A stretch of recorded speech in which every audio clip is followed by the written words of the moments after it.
Hey guys, this is Evan, and I'm just coming from an appointment, and I want to talk about the three things that you need to avoid before doing any kind of home improvement project, before you do anything to avoid that big nightmare that can happen if you start a project and it doesn't go right. So the first thing is avoid friends and family to do the work for you. Now, friends and family, they certainly have in their mind your best interest at heart. However, I've heard so many stories that it just doesn't work out.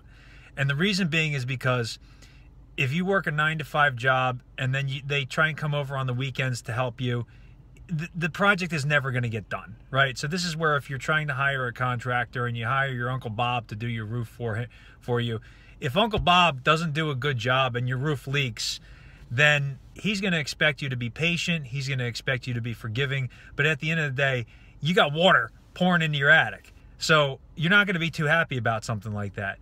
So just avoid it, because what happens is friendships, they get ruined. You got to see this guy every year at the Thanksgiving dinner table, and you're not going to be too happy with them.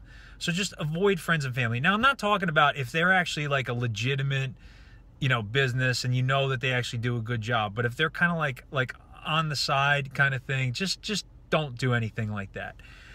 The other thing is you want to avoid any kind of contractor who just writes the number on the back of his business card and says, hey, here's the price. And the reason for that is because how do you even know what you're getting? If you're like, oh yeah, this is what this is going to be, it's going to cost you X amount of dollars, what does that entail? I mean, if you're talking about doing some kind of home improvement project, you need to know what you're getting. You need to know how they're going to clean it up, what kind of materials they're going to use, what kind of warranty you're going to get for something like that. Do they need any permits? So like if a guy, at the very least, should explain to you in great detail of what you're getting, because most home improvement projects are a lot of money. So he should at least tell you verbally what you're getting, and then when you sign a contract with him, he should have it all written out for you. So just don't take some number written on the back of a card and say, yeah, this is what it's going to be. That never turns out, because you don't know what you're going to get. You're thinking one thing, he's thinking the other thing, and then at the end of the day, again, it's going to turn into a nightmare. And then the last thing I want to talk about is, speaking of the permits, avoid any contractor who wants you to pull the permit or who doesn't want to pull the permit himself. So the reason why certain home improvement projects require permits is because they have to be done up to a certain code according to whatever township that you're in.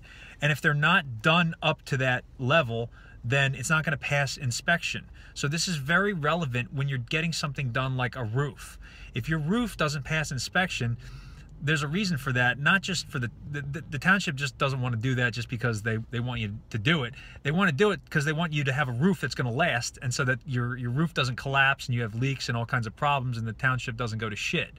So that's why they have the permit. So what a lot of times a contractor might do is say, you go pull the permit, and I'll do, you can go buy the materials, and then I'll go do the installation for you.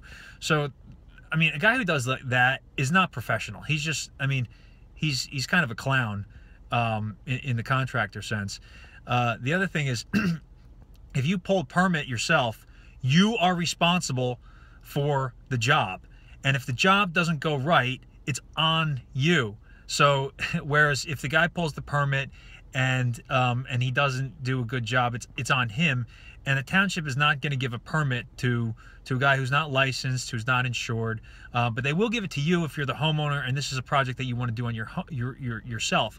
But the problem is like if you're hiring a contractor to do it and you start subbing it out and he doesn't do it right, you have absolutely no recourse whatsoever. The guy's not licensed, he's not insured, and again, it's going to turn into a nightmare.